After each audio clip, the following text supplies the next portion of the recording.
تمیم الداری والی وہ حدیث کہ جس میں صحابہ کا ایک گروپ سمندر میں سفر کرتے ہوئے کہیں گم ہو گیا تھا۔ حدیث کے مطابق 1 مہینے تک وہ لوگ اس طوفان میں پھنسے رہے، شدید ہوائیں اور تیز طوفانی بارش۔ اور تمیم الداری خود بتاتے ہیں کہ سمندر کی لہریں ہمیں یہاں سے اٹھا کر وہاں اور وہاں سے اٹھا کر یہاں پٹخ رہی تھیں۔ اور لیٹ می ٹیل یو کہ زمین کے اوپر جو طوفان آپ دیکھتے ہیں وہ سمندری طوفان کے مقابلے میں ایک پھونک سے زیادہ کچھ بھی نہیں ہوتا۔ سمندری طوفان ایک عفریت ہوتے ہیں، ایک مونسٹر ہوتے ہیں۔ گیل فورس 10 اور گیل فورس 11 کی ہوائیں پرانے زمانے کے بحری جہازوں کے چیتھڑے اڑا دینے کے لیے کافی ہوا کرتی تھیں۔ تو ایسے ہی کسی طوفان میں پھنس کر تمیم الداری اور جہاز پر موجود دوسرے ملاح کہ جن کے متعلق میں نے حدیث اور دوسری کتابوں اور روایات میں پڑھا ہے کہ یہ تقریباً 30 کے قریب لوگوں پر مشتمل ایک ٹیم تھی، ایک پارٹی تھی۔ بالآخر طوفان ختم ہونے کے بعد یہ لوگ ایک جزیرے پر پہنچے۔ اب یہ پوائنٹ بھی بہت امپورٹنٹ ہے، اس پر میں شاید اگلی ویڈیو میں دوبارہ واپس آؤں۔ تمیم الداری کہتے ہیں کہ اس وقت سورج غروب ہو رہا تھا۔ ہم لوگ تھکن سے چور، بھوک سے نڈھال، کچھ کھانے کی تلاش کرتے کرتے جزیرے کے اندر گھنے جنگل تک چلے گئے، اور وہاں ہم نے ایک عجیب جانور دیکھا جس کے جسم پر اتنے بال تھے کہ پتہ ہی نہیں چلتا تھا کہ اس کا آگے کس طرف ہے اور اس کا پیچھے کس طرف ہے۔ اور ان لوگوں نے اس سے پوچھا کہ ما انتی، یعنی کہ تم کیا چیز ہو؟ تو اس نے کہا کہ انا الجساسہ۔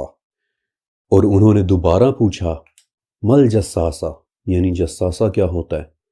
تو آگے سے اس نے کوئی جواب نہیں دیا، بلکہ صرف اتنا کہا کہ تم لوگ اس عبادت گاہ کی طرف چلو کہ جو تمہیں سامنے دکھائی دے رہی ہے۔ اس کے علاوہ نہ میں تم سے کچھ پوچھوں گی اور نہ میں تمہیں کچھ بتاؤں گی، لیکن ہاں اس عبادت گاہ کے اندر کوئی ہے کہ جو تم سے ملنا چاہتا ہے۔ اس پر تمیم الداری اور ان کے ساتھ موجود پارٹی ڈر گئی، اور وہ کہتے ہیں کہ ہم سمجھنے لگے کہ شاید یہ کوئی شیطان ہے۔ بائی دا ویز جو انفارمیشن میں آپ کو دے رہا ہوں یہ سب کی سب حدیثوں میں موجود ہے، فرق صرف اتنا ہے کہ میں صرف کسی ایک حدیث کے سنانے کے بجائے اس واقعے پر رپورٹ ہوئی 11 مختلف حدیثوں سے ڈیٹا لے کر آپ کو ایک ان انٹرپٹڈ اور ایک مسلسل بیان ہونے والے واقعے کی صورت میں نیریٹ کر رہا ہوں۔ اور ہمیشہ کی طرح ان حدیثوں کے نمبرز انشاءاللہ آپ سکرین کے اوپر لکھے ہوئے دیکھ لیں گے۔ ایک بات اور کہ میں جانتا ہوں کہ یہ بڑا مشہور واقعہ ہے اور آپ نے پہلے اسے کئی مرتبہ سنا بھی ہوگا، لیکن اس واقعے میں کچھ فائنر ڈیٹیلز، کچھ فائنر پوائنٹس چھپے ہوئے ہیں کہ جن پر اگر آپ غور کریں تو آپ کے سامنے نئی ہی دنیاؤں کے دروازے کھلنا شروع ہو جائیں گے۔ اور اس لیے میں اپنے انداز میں یہ واقعہ آپ کو سنا رہا ہوں، اور جہاں جہاں میں کہوں گا کہ یہ امپورٹنٹ پوائنٹ ہے اس بات کو آپ نے اپنے ذہن میں رکھنا ہے، کیونکہ اگر اس والی نہ صحیح تو کم سے کم آنے والی اگلی ویڈیو میں وہ بات ہمارے کسی نہ کسی سوال کا جواب سامنے لے کر ضرور آئے گی۔ اچھا آپ غور کریں کہ ایک تو تمیم الداری نے جساسہ کو بہت زیادہ غور سے دیکھا اور اسے ٹھیک ٹھاک ڈسکرائب کیا ہے کہ وہ دیکھنے میں کیسی تھی۔ یس، جساسہ کسی قسم کی ایک فیمیل جاندار تھی، اسی لیے ان لوگوں نے پوچھا کہ ما انتی، یعنی کہ تم کیا ہو۔ انتی فیمیلز کے لیے استعمال ہوتا ہے۔ اس کے علاوہ انہوں نے بتایا کہ وہ رینگ رہی تھی، اس کے جسم پر اس قدر بال تھے کہ اس کی فزیولوجی، اس کی شیپ سمجھ میں نہیں آتی تھی۔ وہ کالے رنگ کی تھی، اس کی آنکھیں دکھائی نہیں دے رہی تھی، اس کے جسم پر بہت زیادہ کپڑے بھی پڑے ہوئے تھے کہ جیسے کوئی ٹاٹ ہو اس کی کمر کے اوپر رکھا ہوا، اور وہ اپنے بالوں کو اس طرح نوچ رہی تھی کہ جیسے وہ انہیں اتارنے کی کوشش کر رہی ہو۔ یہ ساری ڈیٹیلز آپ نے اپنے ذہن میں رکھنی ہے۔ بہرحال تمیم الداری اور ان کے لوگ جب اس عبادت گاہ میں پہنچے تو وہاں انہوں نے ایک عجیب الخلقت لیکن بہت مضبوط جسم والا ایک انسان دیکھا کہ جو انتہائی سختی کے ساتھ بندھا ہوا تھا۔ تمیم الداری کہتے ہیں کہ وہ آدمی سائز میں اتنا بڑا تھا کہ اس سے پہلے کبھی ہم نے اتنے بڑے قد کا انسان نہیں دیکھا۔ اس کے دونوں ہاتھ اپنے گردن کے ساتھ بندھے ہوئے تھے اور دونوں ٹخنوں سے لے کر اس کے دونوں گھٹنوں تک لوہے کی زنجیریں بندھی ہوئی تھیں، اور وہ بھی اپنے بال نوچ رہا تھا اور اوپر نیچے اچھل رہا تھا کہ جیسے وہ آزاد ہونے کی کوشش کر رہا ہو، اور دیکھنے میں ہی پتہ چل رہا تھا کہ وہ بہت زیادہ اپسیٹ ہے، غمگین ہے۔ یہ الفاظ تمیم الداری کے ہیں۔ اور وہاں ان لوگوں نے اسے کسی طرح سے گریٹ کیا، یا یوں کہہ لیں کہ اسے سلام کیا۔ بائی دا ویز یہ واقعہ حضرت تمیم الداری کے مسلمان ہونے سے پہلے کا ہے، کہ جب وہ نصرانی ہوا کرتے تھے، یعنی کہ کرسچین، اور اس وقت وہ لوگ السلام علیکم کہہ کر نہیں بلکہ حیاک اللہ یا پھر انعم صباحن کہہ کر سلام کیا کرتے تھے۔ بہرحال ان لوگوں نے اسے سلام کیا، لیکن اس نے جواب دینے کے بجائے ڈائریکٹ انہی سے سوالات پوچھنے شروع کر دیے، اور میں چاہتا ہوں کہ آپ اس کے سوالات سن لیں کیونکہ وہ بہت امپورٹنٹ سوال ہیں۔ سب سے پہلے اس نے پوچھا کہ تم کون لوگ ہو؟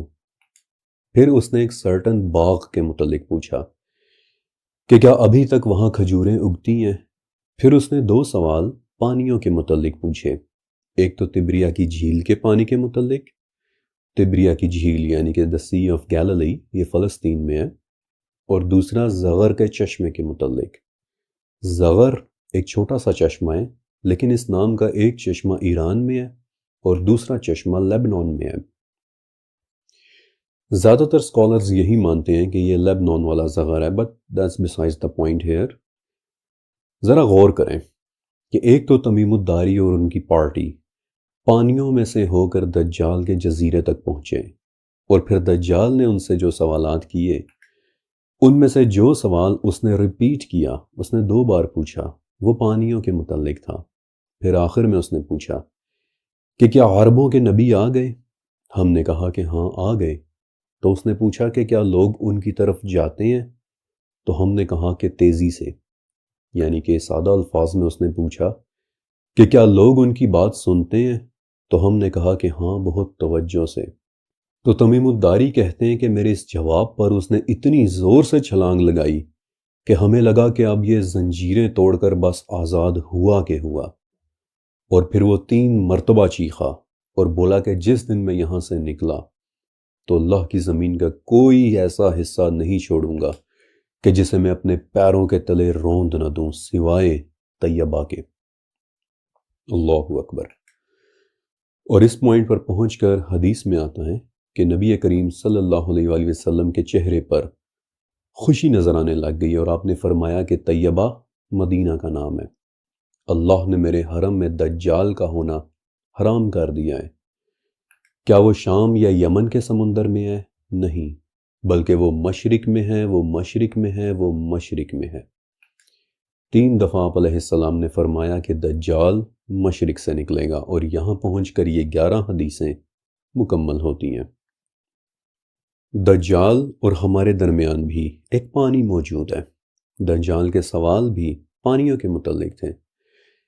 پھر پانیوں کے حوالے سے وہ مشہور حدیث کہ جو حضرت ابن عمر اور ابن عباس رضی اللہ تعالیٰ عنہم سے مروی ہے کہ انسان کی پیدائش سے پہلے اس دنیا میں جنات آباد تھے، اور جب اللہ تعالیٰ نے یہاں آدم کو بھیجنے کا فیصلہ کیا تو ابلیس فرشتوں کی پوری ایک فوج کو لیڈ کر کے یہاں لایا، کہ پھر جنہوں نے جنات کے ساتھ لڑائیاں کیں اور انہیں مارا، اور جو جنات بچ گئے انہیں جنگلوں اور جزیروں کی طرف دھکیل دیا، جزیروں کی طرف، پانیوں کو کراس کرنے کے بعد آنے والی زمینوں کی طرف، بالکل ویسے ہی کہ جیسے دجال بھی ایک جزیرے میں تھا۔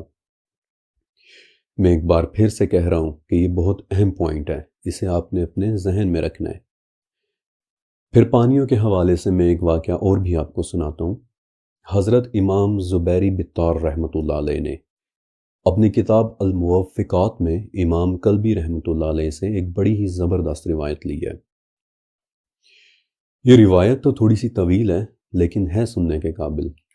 امام کلبی بتاتے ہیں کہ ایک مرتبہ رومن بادشاہ ہیراکلیس نے، کہ جسے عربی یا اردو میں ہرکل کہتے ہیں، اس نے معاویہ رضی اللہ تعالیٰ عنہ کو ایک خط لکھا کہ جس میں اس نے بہت ہی مشکل 17 سوال پوچھے پہیلیوں کی صورت میں۔ اگر میرے اور آپ کے سامنے وہ سوال پریزنٹ کر دیے جاتے تو شاید میں اور آپ سر پکڑ کر ہی بیٹھ جاتے۔ ان سوالوں کی ایک مثال میں آپ کو دے دیتا ہوں۔ مثلاً ایک سوال یہ تھا کہ وہ آدمی کون ہے کہ جس کی کوئی قوم ہی نہیں ہے۔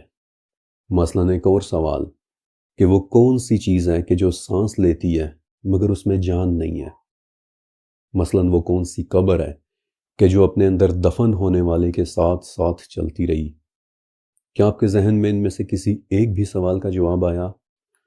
تو ایسے 17 اور بڑے ہی ٹرکی سوال ہرقل نے بھیجے، اور آف کورس اب ٹائم کی کمی کی وجہ سے میں 17 کے 17 سوال تو نہیں بتا سکتا۔ بہرحال معاویہ رضی اللہ تعالیٰ عنہ کو ان کے پاس موجود لوگوں نے کہا کہ معاویہ، بہتر ہے کہ آپ ان سوالوں کو ابن عباس کی طرف بھیج دیں، کیونکہ اگر آپ نے غلط جواب دے دیا تو ہیراکلیس آپ کا مذاق اڑائے گا۔ اور معاویہ رضی اللہ تعالیٰ عنہ نے وہ سوالات واقعی حضرت ابن عباس رضی اللہ تعالیٰ عنہ کی طرف بھیج دیے۔ اب ان میں سے ایک سوال یہ تھا کہ مجرہ کیا ہے؟ تو ابن عباس نے اس سوال کا جواب دیا کہ مجرہ آسمان کے ایک دروازے کا نام ہے، اور یہ ایک ایسا دروازہ ہے کہ جس سے آگے مزید کئی دروازے کھلتے ہیں، اور یہ اس قسم کا دروازہ ہے کہ اس میں سے بغیر اجازت کچھ بھی نہیں گزر سکتا، یہاں تک کہ حرارت بھی نہیں۔ یہ جواب میں اس لیے شیئر کر رہا ہوں کیونکہ یہ ہماری اس سیریز سے ریلیونٹ ہے۔ پھر اسی مجرہ کے متعلق ایک دوسری روایت میں ملتا ہے کہ مجرہ ایک ایسے پانی کا بنا ہوا ہے کہ جو زندہ پانی ہے۔ امیجن کریں، زندہ پانی۔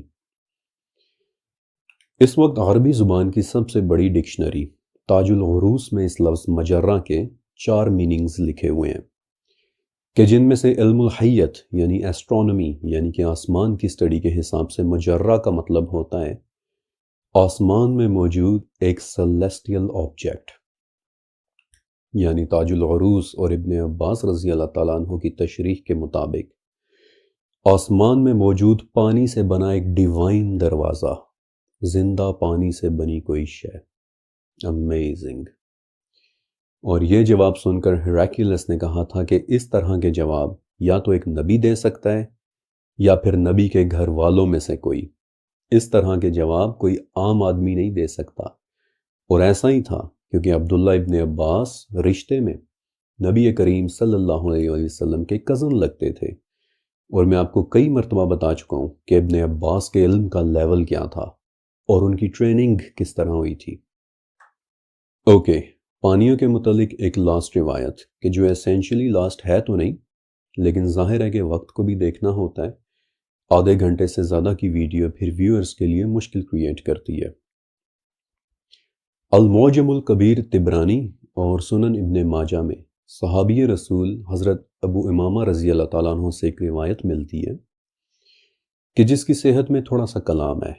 کچھ سکولرز اس روایت کو صحیح کہتے ہیں اور کچھ سکولرز اسے ضعیف کہتے ہیں، حالانکہ یاد رکھیے گا کہ ضعیف کا مطلب جھوٹی روایت نہیں ہوتا۔ بہرحال روایت کچھ یوں ہے کہ ہر جاندار کی روح کو ایک فرشتہ قبض کرتا ہے کہ جسے ملک الموت کہتے ہیں، موت کا فرشتہ، حضرت عزرائیل علیہ السلام۔ وہ ہر ایک کی روح قبض کرتے ہیں سوائے پانی میں مرنے والوں کے، کیونکہ پانی میں مرنے والوں کی روح کو اللہ بذات خود قبض کرتا ہے۔ معجم الکبیر طبرانی۔ بائی دا وے، صرف 1 منٹ کے لیے اس بارے میں سوچیں کہ تمام روحوں کو ایک فرشتہ قبض کرتا ہے، لیکن پانی میں مرنے والوں کی روح کو اللہ بذات خود قبض کرتا ہے۔ ایک مرتبہ آپ کو اس بات کے گرینڈیور کا اندازہ ہو گیا تو آپ کو ایک عجیب سی فیلنگ آئے گی کہ جسے شاید کوئی بھی ایکسپلین نہیں کر سکتا۔ پانی، اللہ کا عرش پانی پر، تخلیق کی ابتدا پانی سے، جانداروں کی تخلیق پانی کے ساتھ، پہلے آسمان کی تخلیق پانی کے ساتھ، خضر اور موسیٰ کی ملاقات پانی کے قریب، عیسیٰ کا نزول پانی کے قطرے ٹپکنے کے ساتھ، 2 آسمانوں کے درمیان پانی کا وجود، جنات کا دنیا چھوڑتے وقت جزائر کی طرف بھاگنا پانیوں سے گزر کر، دجال تک پہنچنے کا راستہ پانیوں سے گزر کر، دجال کے پوچھے جانے والے سوالات پانیوں کے متعلق، مجرہ آسمان کے دروازوں کے اندر پانیوں کی موجودگی۔ آخر کچھ نہ کچھ تو ہے ان پانیوں میں، لیکن کیا؟ پانی ایگزیکٹلی ہے کیا چیز؟ دیکھیں، پانی ایک نیچرل کیمیکل ایلیمنٹ ہے کہ جس کا فارمولا ہے، اور اس فارمولے کو آپ سب نے سنا ہوگا، H2O، جس کا مطلب ہوتا ہے کہ ہائیڈروجن کے 2 ایٹمز اور آکسیجن کا 1 ایٹم مل کر پانی بناتے ہیں، جس کا سادہ زبان میں مطلب یہ ہوا کہ پانی بن بھی سکتا ہے اور پانی ختم بھی ہو سکتا ہے، اور انفیکٹ ماضی میں ایسا ہوا بھی ہے کہ پانی ختم ہو گیا ہو۔ جب یہ دنیا بالکل نئی تھی اور اس کا میس بہت کم تھا، تو اس میں اتنی طاقت نہیں تھی کہ یہ اپنے اوپر موجود پانی کو لیکوڈ فارم میں اپنے ساتھ ہولڈ کر کے رکھ سکے، جما کر رکھ سکے۔ ریڈیشن بہت زیادہ تھی، پانی کے مالیکیولز ٹوٹ جاتے تھے، ہائیڈروجن علیحدہ اور آکسیجن علیحدہ ہو جاتی تھی، اور جو ہائیڈروجن علیحدہ ہوتی وہ ہوا میں اڑ کر خلا میں کہیں گم ہو جاتی تھی۔ میں بہت زیادہ سائنٹیفک ڈیٹیلز نہیں بتا رہا کیونکہ ٹاپک پھر بہت خشک ہو جائے گا، لیکن اہم بات یہ ہے کہ اب ہمیں پتہ چل چکا ہے کہ جہاں جہاں ہائیڈروجن اور آکسیجن ہوگی وہاں پانی بن بھی سکتا ہے اور ختم بھی ہو سکتا ہے، اور یہ دونوں ہی گیسز اس کائنات میں ہر طرف پھیلی ہوئی ہیں۔ ہائیڈروجن تو ویسے ہی اس کائنات میں سب سے زیادہ ہے، اور آکسیجن تیسرے نمبر پر سب سے زیادہ ہے، جس کا مطلب یہ ہوا کہ اس کائنات میں پانی جگہ جگہ موجود ہو سکتا ہے۔ اور آپ کو شاید یاد بھی ہوگا کہ سن 2014 میں ایک بہت بڑی دریافت ہوئی تھی۔ اس دریافت کو کرنے والی لیبارٹری کا نام تھا ناسا کی جیٹ پروپلشن لیب۔ اسے لیڈ کرنے والے سائنسدان کا نام تھا ڈاکٹر میٹ بریڈفورڈ، اور یہ دریافت ہوئی تھی پیساڈینا کیلیفورنیا میں، کہ جہاں ان لوگوں نے 33 فیٹ کی ایک انتہائی پاورفل ٹیلیسکوپ سے آبزرو کیا کہ ہماری دنیا سے کوئی 12 بلین لائٹ ایئرز دور، 12 ارب لائٹ ایئرز دور، بہت بہت دور، پانی کا ایک عظیم سمندر ہے، خلا میں معلق ہوا بس خلا میں تیر رہا، اور ہمیں بس اتنا پتا ہے کہ یہ کسی بہت ہی گرم چیز کے گرد لپٹا ہوا تھا، شاید اسے ٹھنڈا رکھنے کے لیے، یہ بات کوئی بھی نہیں جانتا۔ اب چونکہ پانی اس گرم چیز کے گرد لپٹا ہوا ہے، ہم اسے دیکھ نہیں پا رہے، ظاہر ہے کہ پانی ویو کو obstruct کر رہا ہے، اس لیے ہمیں ایگزیکٹلی یہ نہیں پتا کہ وہ گرم چیز ہے کیا، بس اس کا ٹمپریچر دیکھ کر ہمارا ایک اندازہ ہے کہ وہ ایک کوئزار، ایک انتہائی گرم روشنی ہے۔ اب مزے کی بات یہ ہے کہ اس روشنی کے گرد لپٹا ہوا وہ پانی کوئی 10-20 لیٹر نہیں، کوئی چھوٹی موٹی جھیل بھی نہیں، بلکہ ہماری دنیا کے تمام سمندروں کو ملا کر بھی اس سے 140 کھرب گنا زیادہ بڑا سمندر ہے۔ There is no way کہ ہم ایون کہ امیجن بھی کر سکیں کہ وہ کس قدر عظیم سمندر ہے۔ وہ وہاں کیوں ہے کوئی بھی نہیں جانتا، وہ وہاں کیسے آیا کسی کو نہیں معلوم، کیا وہ کسی چیز کو ٹھنڈا رکھ رہا ہے اللہ بہتر جانتا ہے، لیکن کیا اس سمندر کے اندر کوئی مخلوق تیر بھی رہی ہو سکتی ہے؟ اس پر میں تھوڑا بعد میں آؤں گا، شاید اس ویڈیو کے آخر میں یا پھر اگلی ویڈیو میں۔ پانی اس کائنات میں جگہ جگہ ایگزسٹ کرتا ہے، یہ تو اب آپ سمجھ لیں کہ تقریباً ایک اسٹیبلش حقیقت مانی جاتی ہے، ایسا ہونا 100% ممکن ہے۔ لیکن پانی کے متعلق ہم جو بات جاننا چاہتے ہیں وہ یہ ہے کہ آخر اس میں ایسا کیا ہے کہ یہ ہر پراسرار جگہ یا پھر آسمان کے راستوں میں موجود دکھائی دیتا ہے، یا عام الفاظ میں کہہ لیں کہ پانی کی خصوصیات کیا ہیں، اس کی پراپرٹیز کیا ہیں۔ پانی کی کچھ پراپرٹیز کا تو ہمیں پتہ ہے، مثلاً یہ کہ ایک پوائنٹ پر آ کر پانی کے اندر تقریباً ہر چیز گھل جاتی ہے، ڈیزالو ہو جاتی ہے، ہر ایلیمنٹ، خواہ وہ جاندار چیزوں میں ہو یا بے جان چیزوں میں۔ اسی لیے پانی کو یونیورسل سالوینٹ یا پھر کہ سالوینٹ آف لائف بھی کہتے ہیں۔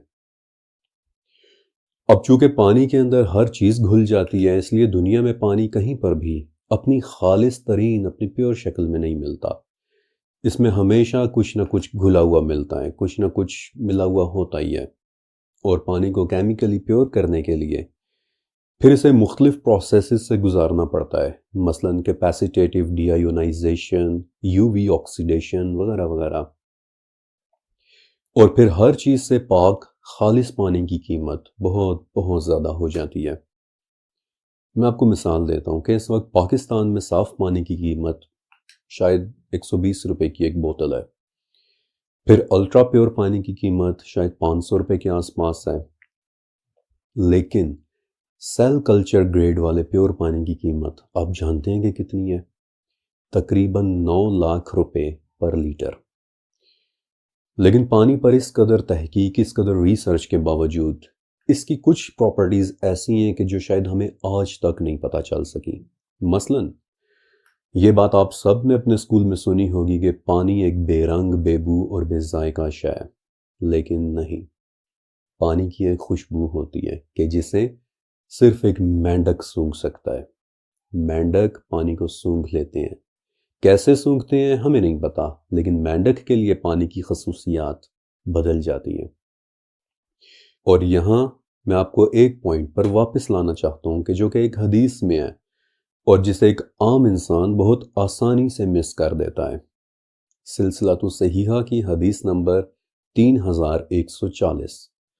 ابو ہریرہ رضی اللہ تعالیٰ عنہ کہتے ہیں کہ نبی کریم صلی اللہ علیہ وسلم نے فرمایا کہ عیسیٰ علیہ السلام ایک بار پھر آئیں گے، جب تم انہیں دیکھ لو تو انہیں پہچان لینا، وہ درمیانے قد کے ہوں گے، ان کا رنگ سرخی مائل سفید ہوگا، وہ زرد رنگ کے 2 کپڑوں میں لپٹے ہوں گے اور ان کے سر سے پانی ٹپک رہا ہوگا، حالانکہ ان کے سر میں پانی ہوگا نہیں، ان کے بال گیلے ہوں گے نہیں۔ How is that even possible کہ ان کے سر میں پانی نہ ہو لیکن پھر بھی ان کے بالوں سے قطرے ٹپک رہے ہوں؟ ذرا سوچیں کہ یہ کیسے ممکن ہے کہ کوئی چیز گیلی نہ ہو لیکن اس سے پانی ٹپک رہا ہو۔ اب جو میں آپ کو بتانے والا ہوں اسے سن کر آپ کو مزہ آ جانا ہے۔ ایسٹرو فزکس یعنی کہ آسمانوں اور ستاروں کی سٹڈی اور ہائی انرجی فزکس یعنی کائنات کی سب سے پاورفل چیزوں کی سٹڈی میں ایک اصطلاح پائی جاتی ہے، ایک ٹرم پائی جاتی ہے، سپر فلوئڈٹی۔ اس کا مطلب ہوتا ہے کہ اگر خاص قسم کے لیکوڈز کو، خاص قسم کی چیزوں کو جب وہ پانی کی شکل میں ہو تو اگر ان کا ٹمپریچر بہت بہت ٹھنڈا کر دیا جائے تو وہ پانی سپر فلوئڈ نامی ایک چیز بن جائے گا، اور اس وقت اس پر ہماری فزکس کے کسی قانون کا کوئی اثر نہیں ہوگا۔ میں آپ کو مثال دیتا ہوں اور ایک تصویر بھی دکھاتا ہوں۔ اگر آپ ہیلیم نامی ایک گیس کو کرائیوجینک ٹمپریچرز تک لے آئیں، یعنی ان کا ٹمپریچر انتہائی انتہائی انتہائی ٹھنڈا کر دیں، جتنا ٹھنڈا ہو سکتا ہے اتنا ٹھنڈا کر دیں، تو ہیلیم پانی میں تبدیل ہو جائے گی، اور پانی بھی کوئی عام پانی نہیں بلکہ ایک ایسا پانی جس پر ہماری فزکس کے قوانین اثر کرنا چھوڑ دیں گے۔ گریوٹی کا اس پر کوئی اثر نہیں ہوگا، وہ پانی چیزوں کے درمیان سے نکلنا شروع ہو جائے گا، وہ اوپر کی طرف بہنا شروع کر دے گا، وہ گیلا بھی نہیں کرے گا، پھر بھی وہ قطروں کی طرح ٹپک رہا ہوگا۔ اس وقت جو تصویر آپ دیکھ رہے ہیں یہ 100% ایک اوریجنل تصویر ہے۔ -273.15 ڈگری تک ٹھنڈی کی ہوئی ہیلیم، اس سے زیادہ ٹھنڈا ہونا ممکن نہیں ہے۔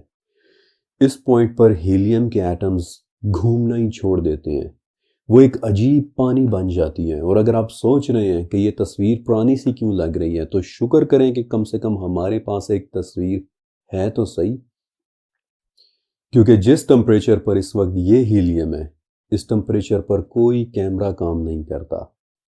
آپ دیکھ سکتے ہیں کہ ہیلیم پانی بن گئی ہے اور یوں لگ رہا ہے کہ جیسے جس باؤل میں یہ پانی موجود ہے یہ باؤل لیک کر رہا ہو، لیکن یہ باؤل کہیں سے بھی لیک نہیں کر رہا بلکہ اس پانی پر ہماری فزکس ختم ہو چکی ہے۔ یہ پانی ایک سپر فلوئڈ بن چکا ہے کہ جس کا کچھ حصہ تو باؤل کے اندر سے ہی گزر کر باہر آ گیا ہے، کیسے گزرا کوئی نہیں جانتا، اور کچھ حصہ باؤل کی دیواروں سے اوپر کی طرف چڑھنا شروع کر چکا ہے، بالکل ایک پتلی سی لیئر کی شکل میں۔ عام پانی ایسا کبھی نہیں کرتا کہ وہ اوپر کی طرف بہنا شروع کر دے، لیکن سپر فلوئڈ یہ ہماری فزکس کی قید سے آزاد ہوتا ہے۔ یہ پانی باؤل کی دیواروں سے اوپر کی طرف بہہ رہا ہے اور قطرے بن بن کر نیچے کی طرف ٹپک رہے ہیں، اور تب تک یہ پانی اوپر کی طرف بہتا رہے گا جب تک کہ باؤل خالی نہ ہو جائے۔ اور یہ وہ پانی ہے کہ جو اگر کسی جگہ موجود ہے تو اس کی موجودگی یہ انڈیکیٹ کرتی ہے کہ اس جگہ ہماری ریگولر فزکس کام نہیں کر رہی. مثلاً آسمان کا کوئی راستہ کہ جس کے اندر سپر فلوئڈ قسم کا کوئی پانی ہے، کہ جو دیکھنے میں پانی ہے، یہ پانی کی طرح بہتا اور ٹپکتا ہے، لیکن یہ کوئی اور ہی چیز ہے. اور جس جگہ یہ موجود ہوتی ہے وہاں اس کی موجودگی اس بات کا ثبوت ہے کہ یقیناً وہاں کوئی ایسا راستہ کھولتا ہے کہ جس کے اندر ہماری فزکس کام کرنا چھوڑ دیتی ہے. مثلاً آسمان کے وہ راستے کہ جہاں سے چیزیں آتی اور جاتی ہیں.